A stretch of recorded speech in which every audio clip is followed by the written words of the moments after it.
The pod was dead when Jonah Mercer found it. Dead in the way space makes things dead. No lights, no signal, no heat signature worth mentioning. Just a hunk of scorched metal tumbling through a debris field like a shoe lost off a highway overpass. He almost skipped it. His scanner had tagged it as a Class C escape capsule. Alien make. Nothing he recognized from the usual catalogs. And his fuel was already running thin from chasing a blown-out freighter hull that turned out to be 60% slag and 40% regret.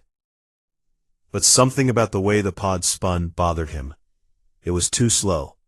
Debris spins fast or not at all, and this thing was rotating like it was trying to keep its balance, like something inside still cared which way was up.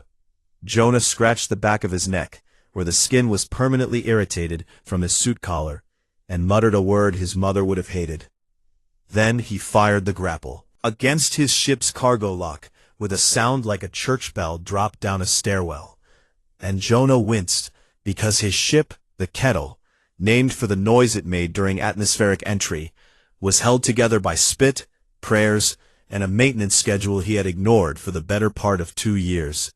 He pulled on his gloves, grabbed the cutting torch, and climbed down into the cargo bay. The pod's hull was warm. Not residual heat warm, not friction from re-entry warm, but warm the way a living room is warm, the way a place with breath in it stays warm. And Jonah's hand stayed flat against the metal for 3 full seconds before his brain caught up with his palm. Something was alive in there. He cut faster after that. The torch ate through the alien alloy in a ragged orange line, and the air that hissed out smelled like copper and wet soil and something sweet he could not name. Something that made him think of the jasmine his grandmother had grown on her porch railing in a town he had not visited in 6 years and would not visit again. The hatch fell inward. Jonah aimed his work light into the gap, and the beam caught skin that glowed. Not glowed like a screen or a lamp, but glowed the way deep ocean creatures glow, a faint pulse of blue-white light that traveled in slow waves across the surface of a body curled into the smallest shape it could make. The being was thin in a way that made his stomach clench. He could see the architecture of its ribs, the sharp ridges of what might have been shoulder blades, or might have been something else entirely. And the bioluminescent light that moved across its skin was stuttering now, flickering, a signal fire burning through its last fuel. He did not know what species this was. He did not know if his air was poison to it, or his gravity was wrong, or if touching it would trigger some defense mechanism that would melt his hand to the wrist. Dying. That was enough. Jonah went back up to his quarters and pulled out his medical kit. The good one. The one he kept sealed, because the supplies cost more than he made in a month, and he was saving them for the day his own body finally cashed the checks his lifestyle kept writing. He rigged an IV drip from a saline bag, guessing at the dosage, guessing at everything really, and climbed back into the cargo bay with the kit in one hand and a dented tin cup of water in the other. The being did not move as he approached. Its breathing, if it was breathing, came in shallow pulls that made its chest shudder, and the light under its skin had gone from pulsing to barely flickering, a candle in a draft. Jonah knelt. He set the cup of water on the floor beside the being's head, and he worked the IV needle into what looked like a vein on its forearm, a faintly darker line beneath the luminous skin, and when the needle went in, the being flinched, but did not wake. He taped the line down with medical adhesive, and hung the saline bag from a cargo hook, and sat back on his heels, and waited. 20 minutes, 40, an hour. Jonah sat on the cold cargo bay floor with his back against a crate of unsold scrap, and watched a dying alien drink saline through a tube, and wondered, not for the first time, how exactly his life had arrived at this particular coordinate. He had been an engineer once. Good one, too, or so the people who had employed him had said before the people he had loved had become past tense, and the engineering had become impossible because his hands would not stop shaking. And the only cure for shaking hands turned out to be a ship with no mirrors and a lot of empty space between himself and the last place he had been happy. The being's eyes opened. Jonah saw it happen, the lids peeling back to reveal irises that were not round, but hexagonal, fracturing light into prismatic shards. 1 full second those impossible eyes locked onto his, and he felt seen in a way that had nothing to do with vision. Then the being screamed, or made the sound its species used for screaming, a high resonant keen that hit frequencies Jonah felt in his back teeth, and it thrashed upright and ripped the IV line free, and pressed itself into the far corner of the pod, with its arms wrapped around its own torso, and its skin blazing with light that strobed between white and deep violet in patterns Jonah guessed meant terror. He did not move toward it. He did not raise his hands in the universal gesture of peace, because he did not know if that gesture was universal, and he was not going to gamble this creature's panic on his assumptions. Instead, Jonah Mercer did the only thing that had ever made sense to him when someone was afraid. He made himself smaller. He sat down on the floor, cross-legged, hands on his knees, and he dropped his gaze to the space between them, and he waited. The being's keen died to a hum, then to silence. Its light slowed from strobe to pulse. Jonah reached behind himself without looking, and picked up the dented tin cup. He held it out. The being stared at the cup the way a person stares at a word in a foreign language that looks like it should mean something familiar, but does not. Jonah set the cup on the floor between them, and then he did something that would keep Salith Viren, third daughter of the Viren hegemony's ruling house, awake for many nights afterward, trying to understand. He turned his back.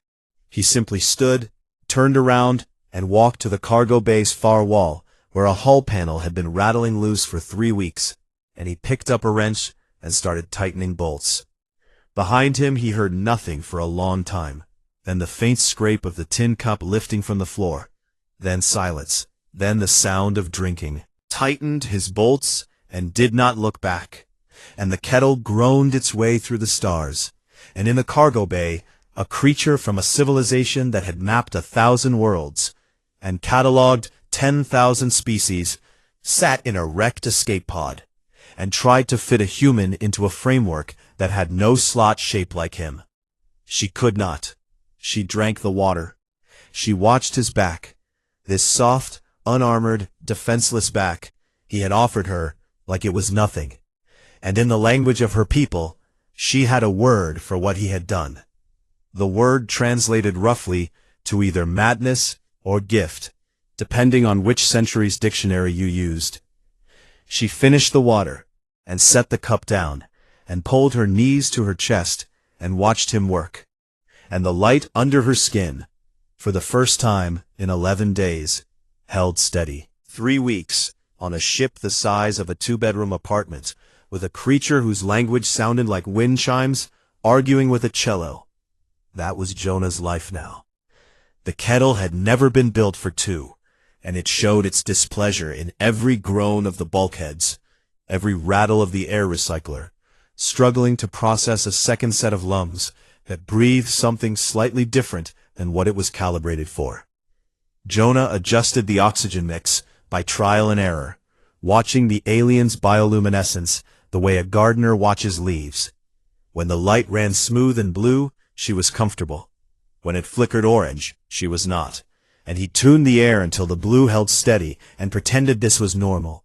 Pretended he had not reorganized his entire life support system around the comfort of a stranger whose name he did not yet know. She watched him do it. He could feel her watching the way you feel weather changing. A pressure shift, a new weight in the air. And those hexagonal eyes followed his hands as he worked the dials with a focus so total it bordered on predatory. He let her watch. On the 4th day, she touched one of his wrenches and looked at him, and he nodded, and she picked it up and turned it over in her long fingers, like it was a piece of music she was trying to read. On the 6th day, he found his entire tool rack rearranged. Every wrench, socket, and driver had been organized into a spiraling geometric pattern that looked like a galaxy made of chrome.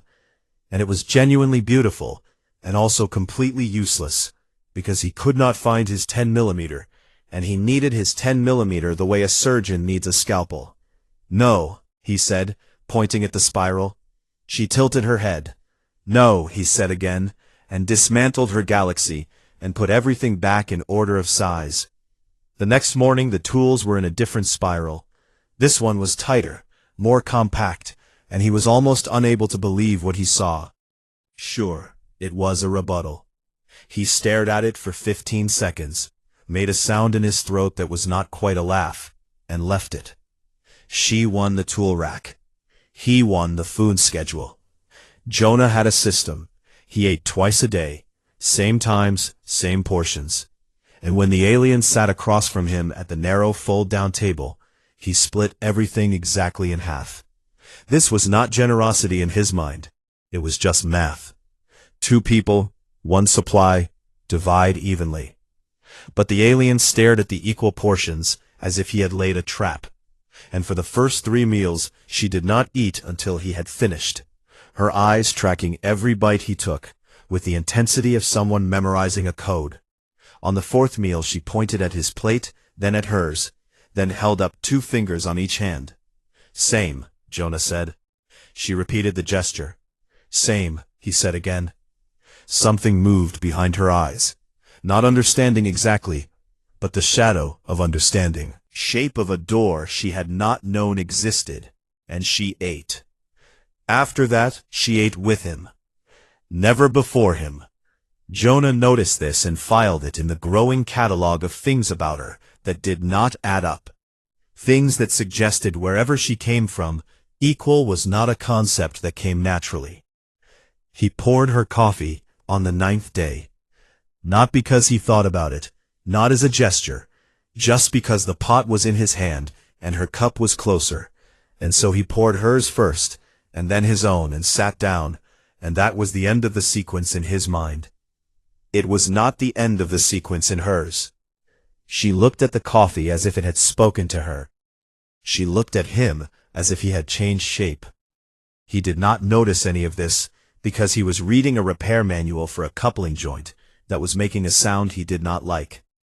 2 weeks in, she cut herself. A sharp edge on a cargo panel that Jonah had been meaning to file down caught her forearm as she passed, and the blood that came out was not red, but a deep luminous indigo that beaded on her skin like jewels. Jonah heard the hiss of her pain from across the cargo bay, and his body moved before his brain gave permission. He was off his seat and had the first aid kit open, and was reaching for her arm in the span of a breath. Then he stopped. His hand hung in the air between them, 6 inches from her skin, and he stopped. He looked at her face. He made a small gesture, hand open, palm up, a question. She looked at his hand the way she had looked at the water on the first day, the way she had looked at the equal portions, the way she had looked at the coffee, like a word in a language that kept not being the language she knew. She extended her arm. Jonah cleaned the cut with antiseptic that made her bioluminescence flare white-hot for a second, and she made a sound like a bell struck underwater, but she did not pull away. Wrapped the wound with gauze that was too wide for her narrow arm, so he folded it and taped it neatly, and his hands were steady the whole time. His hands had not been steady in years. He did not think about this. She thought about it. She thought about the way his fingers moved with a certainty that suggested he had once been a person who fixed things for a living. And she thought about the way that certainty vanished whenever he was not working, whenever his hands had nothing to hold, whenever the silence of the ship grew wide enough for whatever lived inside him to pace its cage. On the 18th night, Jonah talked to himself. He did this sometimes when he was deep in an engine repair, his body folded into a maintenance crawlspace, his voice muffled by metal and distance. and he did not know she had learned enough of his words to half understand what he was saying. She crouched near the crawlspace entrance and listened. Technical. Names for parts. Muttered complaints about corrosion and tolerance levels and the general unfairness of physics. Then his hands went still. Lily would have laughed at this one, he said. The words came out in a different voice, not louder or softer, but somehow emptier, as if they had traveled a long distance to reach his mouth and had lost something on the way. He did not finish the thought. His hands started moving again, and his voice went back to muttering about gaskets, and the moment closed like water over a dropped stone. She stayed by the crawlspace for a while after he resumed working. She did not know who Lily was. She knew that the name had weight, the kind of weight that bends a person's spine so gradually they forget they are carrying it, until someone says the name out loud, and for 1 second the weight becomes visible. On the 21st day, she decided to ask him. She had been building toward this question since the first cup of water, assembling it from borrowed words and hand gestures and the growing architecture of a pidgin language that was half his and half hers, and half something new that belonged to neither of them. She sat across from him at the fold-down table during the evening meal, and she pointed at herself and then at him, and then made a gesture that in her culture meant exchange. 2 hands turning over, palms swapping from up to down. Jonah watched her hands. She pointed at herself again, then at the ship around them, then at him, and then she made the gesture that meant, why? He understood. She was asking him what he wanted, what the price was, what this, the food, the water, the medical care, the warmth, the 21 days of shelter would cost her. Jonah set down his fork. He looked at her for a long time, and his face did something she had not seen it do before. Something that was not sadness exactly, but was adjacent to sadness, a neighbor of sadness, who shared a wall, and sometimes heard it through the plaster. Company's fine, he said. He picked up his fork and went back to eating. She sat with the 2 words as if they were a live coal she could not put down and could not hold. And the light beneath her skin cycled through colors she had not produced since she was a child. Colors that in the Veyron emotional spectrum mapped to a region that had no single name, but translated roughly to the feeling of discovering a room in your own house that you did not know existed. Jonah finished eating, and washed both plates, and poured them both coffee, and did not ask why she was glowing like a sunrise. Later that night, long after he had gone to sleep in his bunk, with one arm hanging off the edge, in the particular way of people who had once shared a bed and no longer did, the ship's communication array pinged. A signal, a frequency, cutting through the static of deep space, with military precision. She knew that frequency. She knew it the way a child knows the sound of a parent's footstep on the stairs, the particular weight of it, the particular rhythm, and she knew what it meant, and her skin went dark. Not dim, dark. Every trace of bioluminescence extinguished like a hand closing over a candle, and in the blackness of the cargo bay she sat perfectly still and breathed, and did not wake the sleeping human who had asked for nothing and received nothing, and seemed to consider this arrangement entirely fair. The signal pinged again. Her brother was coming. The warship came out of fold space like a fist punching through a curtain. One moment, the kettle's viewport showed stars and the comfortable emptiness Jonah had grown to need. And the next moment, there was a ship so large it had its own weather systems visible along its hull, clouds of vented coolant drifting across a surface that stretched wider than some moons Jonah had walked on. He stood at the viewport with a coffee cup in one hand and his mouth slightly open, and he said a word that was technically a prayer, if you were generous about the definition. Salith was behind him.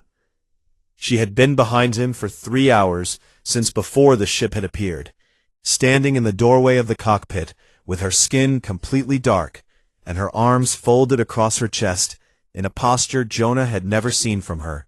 Closed, compressed, a door pulled shut. He turned and looked at her, and her face told him everything her words could not yet say. Said. Not a question. She closed her eyes, and opened them, and the hexagonal irises caught the light from the warship outside, and fractured it into colors that did not exist in human vision. Mine, she said. The words sat between them, like a stone dropped into still water. The docking clamps hit the kettle's hull with a sound like a giant cracking its knuckles, and Jonah felt his ship shudder and settle and go still in a way it had never gone still before. The engines were off, the controls were locked, the kettle had been swallowed. He set his coffee down on the console. He looked at the dented tin cup for a moment longer than made sense. Then he turned to Salith and said, "How bad?" She held up one hand and spread all 5 fingers, and then folded them slowly into a fist. He understood that too. The airlock blew open from the outside. Not an explosion, a precise surgical separation of metal from metal, the kind of entry. That said, we could have destroyed your entire ship, but we chose to only remove this one door, and you should appreciate the restraint. Soldiers poured in. They were tall, taller than Sylith, and their skin carried the same bioluminescence, but theirs was regimented, harsh patterns of red and gold that pulsed in unison like a shared heartbeat. And they moved through the kettle's corridors the way water moves through a cracked hull, filling every space, leaving no gap. Jonah counted 12 before he stopped counting. They carried weapons that looked like glass sculptures, designed by someone who hated you, elegant and wrong, and humming at a frequency that made his fillings ache.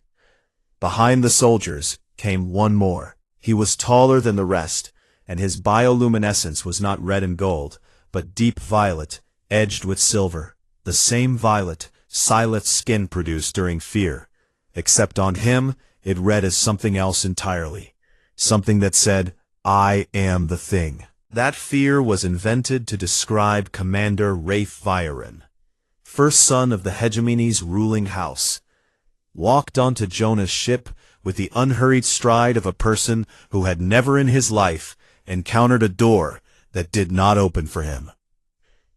He looked at Jonah the way a person looks at a stain on a table, with mild confusion about its origin and absolute certainty about its future removal. Then he looked at his sister. His bioluminescence shifted. The violet softened at the edges, bled toward blue, and for 1/2 of 1 second, Jonah saw something on the alien commander's face that needed no translation at all. Relief. It was gone as fast as it came, replaced by the military composure of a man who had been bred for command, the way racehorses are bred for speed.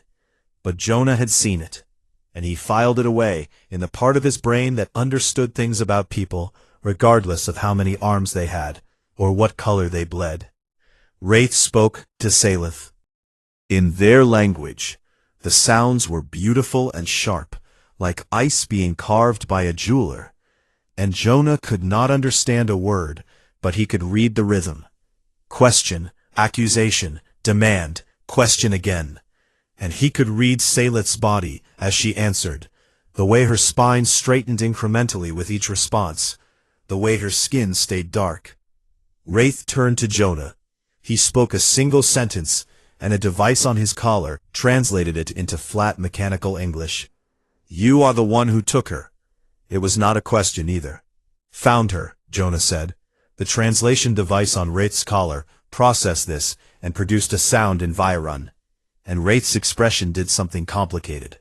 A fold between his brow ridges that suggested the concept of found and took might not be as distinct in his language as they were in Jonah's. "You have maintained her for 21 rotations," Wraith said through the translator. "Ship, yeah? This constitutes a claim." Jonah blinked. "A what?" Wraith's gaze moved from Jonah to Salith and back, and there was genuine confusion beneath the authority now.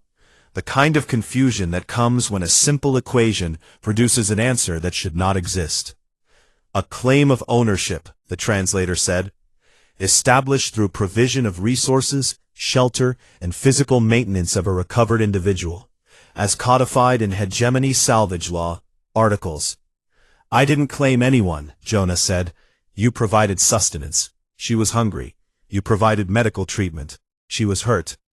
You provided shelter for 21 rotations without negotiating terms of exchange. She needed a place to stay. Wraith stared at him. The soldiers stared at him. Salith stared at the floor. The silence that filled the kettle's cockpit was the kind of silence that happens when every person in a room is working with a different dictionary and no one has realized it yet. Wraith spoke to one of his officers in a low, rapid stream of Virun that the collar device did not translate, and the officer's bioluminescence flickered in a pattern Jonah read as alarm. And then Wraith turned back to Jonah, and his hand moved to the weapon at his side. Not drawing it, resting on it. The way a man rests his hand on a railing he is considering leaning his full weight against. If you hold no claim, Wraith said, then you are a thief who took what belongs to the hegemony without declaring terms, and the punishment for this is— I'm not a thief either, Jonah said. Then what are you? Jonah thought about this for a moment. Nearby, he said. Wraith's hand tightened on the weapon.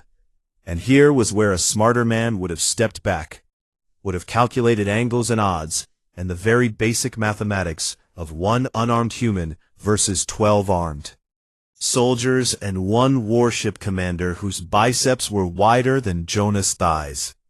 Jonah was not a smarter man. Jonah was a man who had lost everything worth calculating for, and what was left after the calculation stopped was something simpler and harder and more dangerous than intelligence. It was instinct. Wraith took a step towards Salith, and Jonah moved.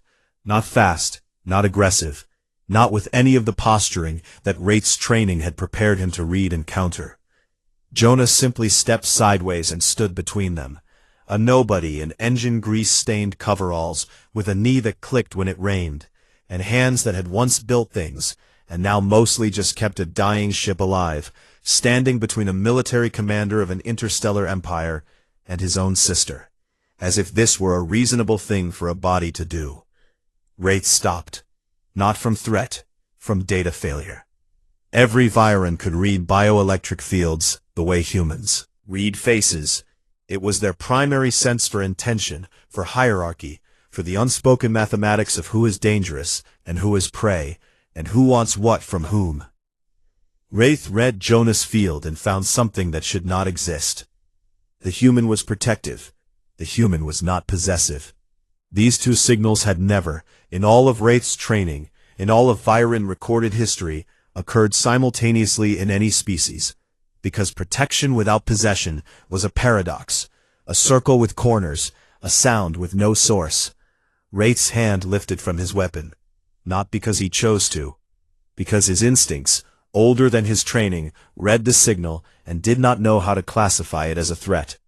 Salith spoke. Her voice came out in Jonah's language, and every soldier in the room shifted at the sound of it. The third daughter of the ruling house speaking the crude syllables of a species they had barely catalogued. He gave me water, said. Wraith looked at her. He turned his back. The cockpit went silent in a new way, a deeper way, the silence of a fundamental assumption being weighed and found incomplete. In Virun culture, to turn your back on someone you had rescued was to hand them a weapon, to offer your most vulnerable surface to a being you had claimed power over. And the only reason to do it was if you did not consider yourself to have power over them at all. It was either the act of a fool or the act of something the Virun had no word for. Wraith looked at the human standing between him and his sister. He looked at the dented tin cup on the console.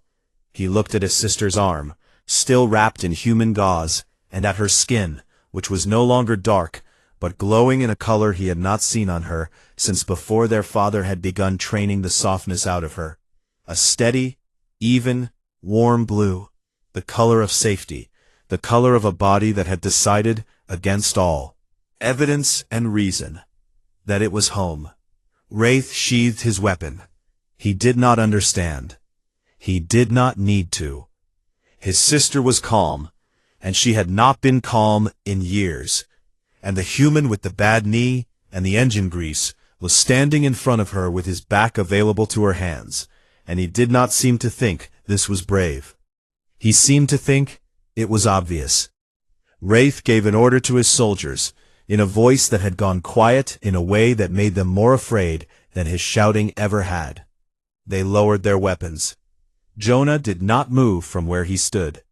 He had no idea what had just happened, what had shifted, what invisible currency had been exchanged in a language he did not speak, about customs he did not know. He was just a man, standing where it seemed like someone should stand. The warship's lights hummed through the kettle's hull, and Salith reached out and touched the back of Jonah's arm. Just the back, just the skin, above his wrist, and her fingers were cool, and the contact lasted less than a second. He did not flinch. She already knew he would not. The Varen homeworld looked like someone had built a cathedral the size of a planet, and then filled it with light. Towers of crystalline material rose from the surface in spirals that caught the system's twin suns, and split them into rivers of color that flowed down the structures like luminous rain. And the air itself seemed to hum at a frequency just below hearing, as if the entire world was a tuning fork that had been struck once, long ago, and had never stopped vibrating. Jonah looked at it through the viewport of Wraith's warship, and his only thought was that his ship's toilet had better water pressure. They had taken the kettle in tow, Wraith's concession to whatever invisible negotiations Salith had conducted in their language during the 6-hour transit, and Jonah had been moved to a holding quarters on the warship that was larger than his entire ship and emptier than any room he had ever occupied. The walls were smooth and seamless, and produced light from no visible source, and the bed was a platform that adjusted to his body in ways that made his spine feel like it was being apologized to. He hated it. The room had no edges, no bolts to tighten, no rattling panels, nothing that needed fixing. And Jonah Mercer in a room with nothing to fix was a man with nowhere to put his hands. Salith had explained what she could before they separated. Broken words, hand gestures, the pigeon language they had built between them like a bridge made of string and hope. He was an anomaly. This was the legal classification she had negotiated. Not prisoner, not guest, not enemy, but anomaly. A thing that did not fit existing categories, and therefore required study before it could be judged. It kept him alive. It also meant he was going to be brought before the Ve'erun Council, which Salith described with a gesture that combined the signs for old, powerful, and something that looked like she was squeezing a hand. Stone, until it cracked. The council chamber was underground, or under crystal, technically, buried beneath the largest spire on the homeworld, in a room that had been carved from a single piece of the planet's foundation stone, and the acoustics were designed so that a whisper at the center podium could be heard by every one of the 300 council members arranged in ascending tiers above. Jonah walked in wearing his salvage coveralls, because nobody had offered him anything else, and he would not have worn it if they had. 300 pairs of hexagonal eyes turned toward him. Their bioluminescence shifted in a wave, a ripple of color that moved through the tiers like wind through wheat, and Jonah felt it on his skin, a pressure, a scanning, 300 bioelectric fields reaching out to read him simultaneously. He thought about the time he had walked into a bar in Titan Colony, wearing a shirt that said, "I'm with stupid," with an arrow pointing up, and this felt approximately similar. The chief translator, a Viren whose skin produced a steady neutral white, the color of professional detachment, stood beside the podium and spoke in English that was almost perfect and entirely wrong, the way a photograph of food is almost perfect and entirely wrong. "You will explain the nature of your interaction with the third daughter." Jonah looked up at the tiers. "I found her in a broken pod," he said. The translator converted this, and the council murmured, a sound like 300 crystal glasses being tapped simultaneously. For what purpose did you provide resources to the third daughter? She was dying. This does not address purpose. Jonah frowned. She was dying, he said again, slower, as if the problem were volume and not vocabulary. The council requires you to state the strategic or transactional intent behind your provision of resources. The murmur this time was louder and sharper, and carried colors Jonah could not read, but could feel. A wave of red and orange that pulsed through the tears like a warning light. The translator's white skin flickered for the first time. All resource expenditure carries intent, the translator said, and Jonah could hear the strain now, the sound of a person trying to translate a concept that their language had decided did not exist. She was in the pod, Jonah said. Yes. She was hurt. Yes. I had water. He said it like a mathematical proof. 3 premises that led to a conclusion so obvious it did not need to be stated. And the council went quiet in a way that was worse than the murmuring, because the quiet meant they were listening, really listening, and what they heard did not fit. An elder in the highest tier spoke, a Vieran so old that her bioluminescence had faded to a barely visible shimmer. Fog. And the translator relayed her words. You state that proximity to suffering and possession of a remedy is sufficient cause for action without negotiated exchange. I state that she was thirsty, and I had water, Jonah said. These are the same statement. No, Jonah said. Mine is simpler. He was not trying to be clever or defiant or brave. He was trying to answer their questions, and their questions did not make sense to him, the way a locked door does not make sense to someone who has never encountered the concept of a lock. Up in the gallery, a separate viewing platform reserved for the ruling family, Salif watched. She had watched Jonah say the same thing 4 different ways, and she had watched 300 of the most powerful minds in the hegemony fail to process it. Not because it was complex, but because it was simple. And the Vieran had built their entire civilization on the principle that nothing between living beings was ever simple. She looked at the council and saw, for the first time, the machinery, the vast interlocking system of debt and obligation and exchange that governed every interaction from birth to death, the invisible ledger that every Varun carried in their bioelectric field, who owed whom, who had earned what, who had been given and who had taken, and she saw it the way you see a cage, only after someone shows you the door. Jonah was the door. He did not know this. He was thinking about the rattling coupling joint on the kettle, and hoping whoever had towed his ship had been careful with the portside stabilizer. That evening, a servant came to his holding quarters with food. The servant was young, barely past adolescence by Varun standards, and their skin glowed in the muted colors of the service caste, subdued greens and grays that were designed, Salith had once told him, to be unnoticeable. The servant set the tray on the platform table and turned to leave. Thank you, Jonah said. The servant dropped the tray. Not fumbled, dropped, the way a person drops something when their hands forget they are hands, and food scattered across the smooth floor in a mess of alien fruits, and something that smelled like bread if bread were made of flowers. The servant fell to their knees immediately, not in reverence, but in terror, gathering the food with hands that shook so badly their bioluminescence was strobing, and Jonah was on the floor beside them before he thought about it, picking up scattered pieces and placing them back on the tray. Hey, he said, it's fine, it's just food.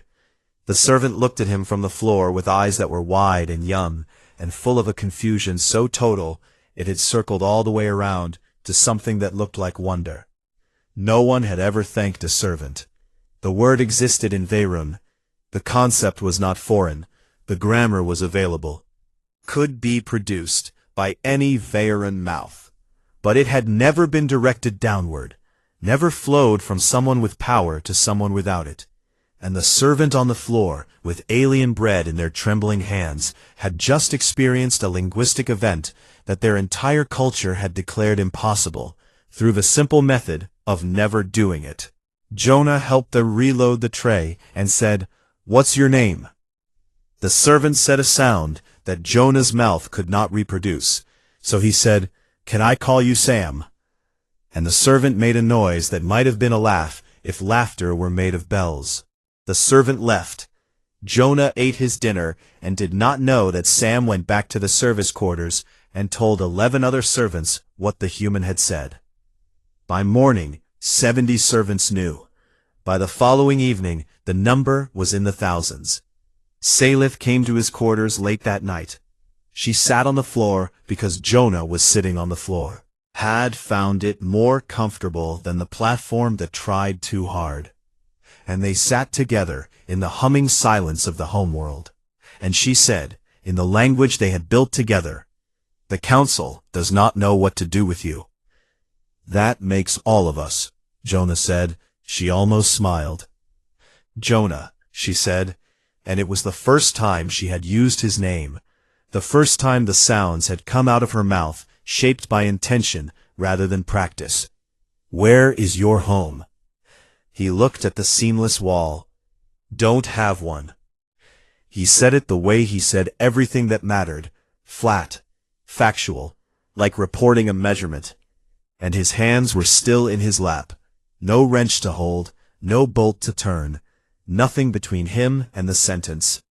Sylith reached out and touched his hand. She placed her cool fingers over his warm ones, and his bioelectric field did the impossible thing. It opened. It stayed open. It expected nothing in return. "You are very strange," she said. He laughed. It came out of him like something shaken loose from a high shelf, dusty and surprised at its own existence, and the sound filled the small room and bounced off the seamless walls, and for 1 second, the humming of the homeworld seemed to adjust its frequency to make space for it. Salith heard the laugh, and something in her chest, something that had been fractured along a line so old, she had forgotten it was a break and not a boundary, shifted. She did not name it. The light under her skin pulsed once in a color that Varun children produce before they are taught to control their emissions, a color that meant joy in its rawest unprocessed form, and she let it show and did not pull it back, and Jonah saw it without knowing what it meant. He just thought it was pretty. Somewhere in the service corridors of the homeworld, a young servant named Sam was saying thank you to another servant for passing the salt. Other servant dropped the salt, and neither of them could stop laughing. The motion to execute Jonah Mercer was filed on a Tuesday by Virun standards, which meant the twin suns were in alignment, and the crystal spires sang a harmonic that the Virun considered auspicious for difficult decisions. The petition called him a cultural contaminant.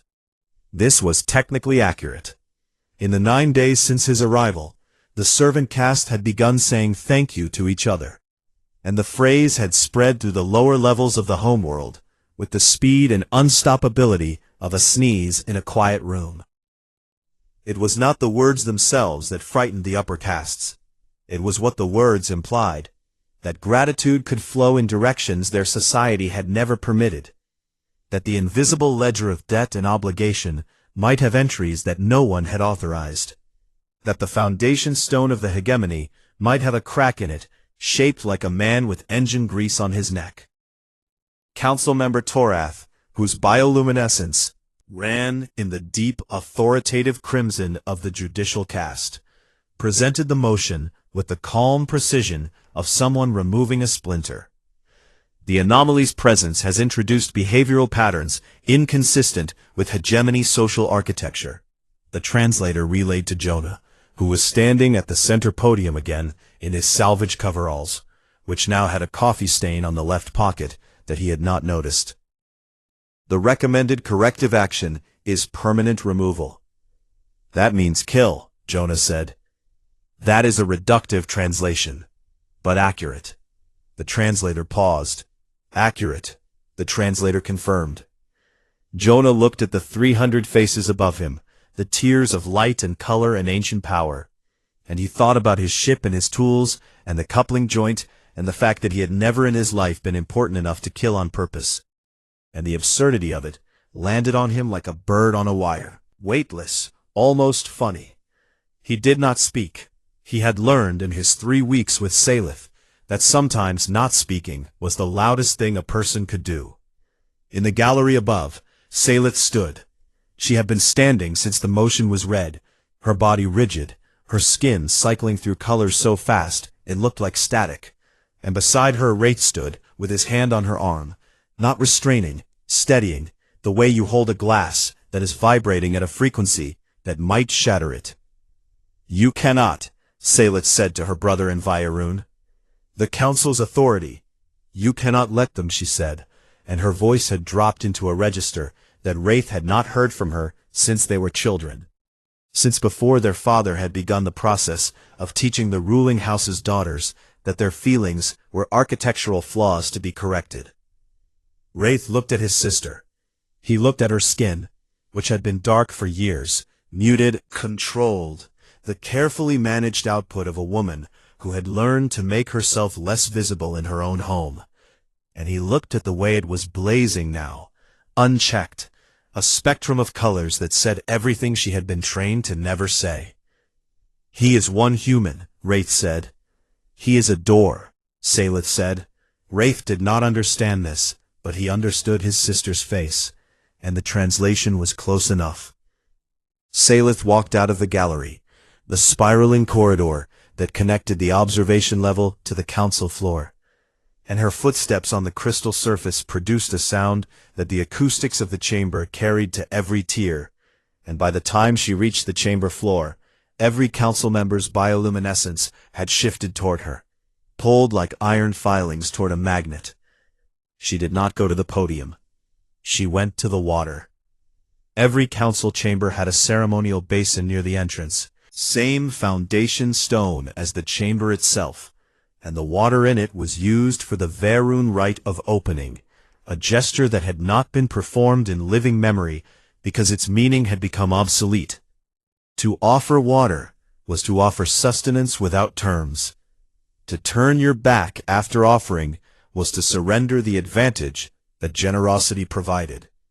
Together the two acts constituted something the ancient Vairun had called Salith, a word that had no modern equivalent because the concept it described had been legislated, educated, and culturally engineered out of existence over the course of 12,000 years.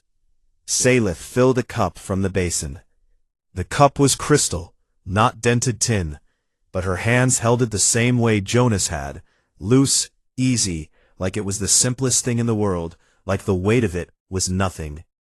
She walked to the first council member in the lowest tier. She offered the water. The council member recoiled as if she had offered a live flame. Salith moved to the second. The second took the cup, looked at it, put it back in her hands untouched. The third waved her away. The fourth, fifth, sixth, refusal, confusion, the bioluminescent equivalent of nervous laughter. And Salith kept moving, with the patience of water working at stone, offering each member the cup. And after each offering, she turned her back to them for 3 full seconds before moving on. By the 20th council member, the chamber had gone silent. Not the political silence of deliberation, but the primal silence of a species watching one of its own perform an act that their collective memory recognized, but their conscious minds had classified as myth. By the 50th, the silence had become something else, a held breath, a room full of people watching a wall crack and not knowing if what was behind it was a flood or a garden. Salith reached Torath, the one who had filed the motion to kill. Jonah, she offered the water. Torath looked at the cup, and then at Salith's face, and her crimson bioluminescence flickered, not with anger or authority, but with something older, something from a part of Vairun neurology that their civilization had spent millennia learning to override. She did not take the cup. Salith turned her back, She moved on.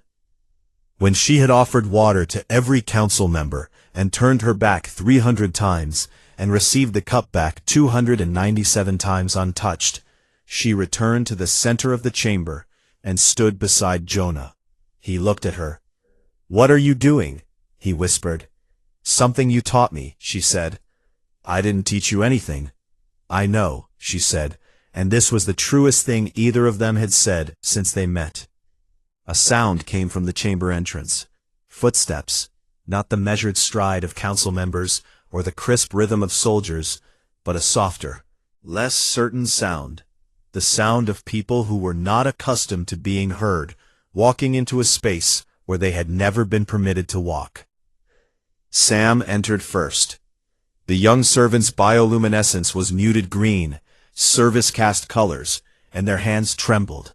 But they walked forward with the particular courage of someone who has recently learned a new word and cannot stop saying it. Behind Sam came others. Dozens, then more than dozens. Servants from every level of the homeworld, their muted colors filling the chamber entrance like a garden growing through a crack in a wall, and each one carried water. Not in ceremonial crystal cups, but in whatever they had: work vessels, cleaning containers, food preparation bowls. Water in every shape of container the servant caste had access to, carried with the care of people holding something precious for the first time. They did not speak. They did not need to. The water said it. Appeared at the gallery rail above. He looked down at the servants and at his sister, and at the human in the dirty coveralls, standing at the center of the most powerful deliberative body in the hegemony. And something in his bioelectric field, something that had been trained and disciplined and armored since birth, came loose. He walked down from the gallery. The council watched the military commander of the hegemony descend to the chamber floor, and his soldiers watched, and his officers watched. And Wraith walked to his sister, and she offered him the cup, and he took it. He drank. He turned his back to her. A military commander, the most powerful soldier in the hegemony, offering his unguarded back to another being, without terms, without exchange, without the ledger. The chamber held its breath. Then the eldest council member, the ancient one whose bioluminescence had faded to barely visible starlight, the one who had asked Jonah whether proximity to suffering was sufficient cause, set down her staff of office. She stood on legs that had carried her through 2 centuries of hegemony politics. She descended her tier. She walked to the basin and filled a cup, and she drank from it, and the water caught the light of the twin suns filtering through the crystal above. And she closed her eyes, and when she opened them, her faded bioluminescence produced one brief pulse of a color no one in the chamber had seen on a face that old. They brought Jonah back to the observation deck afterward. He did not fully understand what had happened in the chamber, and Salith's attempts to explain kept colliding with the limits of their shared language. And eventually, she stopped trying and just stood beside him, and they looked out at the homeworld together.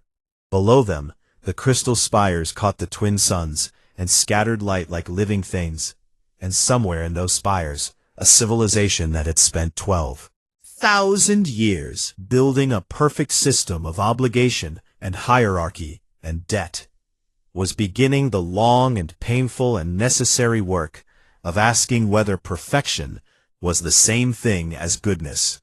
Jonah pulled his dented tin cup from his coverall pocket. He had carried it with him from the kettle because it was the only thing he owned that felt like his, the only object that knew the shape of his hand. And the coffee in it was cold, but he sipped it anyway because waste was waste. He held it out to Salith. She took it. She drank cold coffee from a dented tin cup, and her face did something that on a human would have been a grimace, and on a Veyron was hilarious. Her bioluminescence went a color that apparently meant, "This is terrible." And Jonah laughed again, that same dusty surprise sound, and she almost laughed too, a chiming note that harmonized with the hum of the homeworld in a way that made the air around them vibrate. They stood on the observation deck. and did not speak. The silence between them was not empty. It was full in the way a house is full when someone has finally come home to it. And the light beneath Salith's skin pulsed in the childhood color, the uncontrolled color, the color of joy that has not been taught to be ashamed of itself. Jonah finished his coffee. He looked at the cup. He looked at her. "Company's fine," he said. She took his hand. The homeworld hummed. Somewhere far below a servant said, "Thank you," and meant it, and the person they said it to someone else, and the sound traveled through the crystal corridors like a frequency finding its resonance. Like a tuning fork struck once that would never stop vibrating. Like a simple act of kindness that had changed everything, because that is what kindness does when you are foolish enough and brave enough and human enough to offer it without asking what it costs. It changes everything. Going to